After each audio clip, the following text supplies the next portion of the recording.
turekebishe walau hata niwasalimie kwa kitu chochote kile. Cheki nini hapo? Au mnasemaje? Haina noma mwanangu. Ndio mwanangu. Sasa kuna zawadi humu.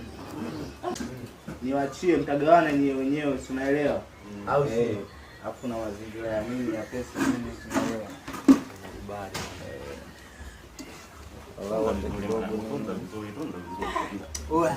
Oa bosi mwanangu. Tutagawana chochote kitu mwanangu, au hata mwanangu unaona huko? Ila hizi. Mwanangu asante sana. Shukrani.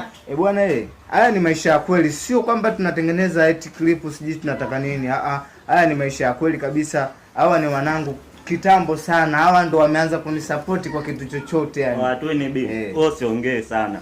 Unajua siku zote kwenye haya maisha ni kusaidiana. Watu ni bini jamaa yetu tunamkubali sana. Nakubali mwanangu. Shukrani. Haina noma. Bwana haya ni maisha ya kweli kabisa, sio kwamba tunatengeneza mara sijui nini. Hawa washikaji nina miaka karibia kama 3 hivi sijaonana nao. So nimeona walau kulikuwa kuna sehemu naelekea, nimeona nipite walau kwa kitu chochote kitu. Japokuwa Mwenyezi Mungu ana bless walau mimi napata kitu chochote.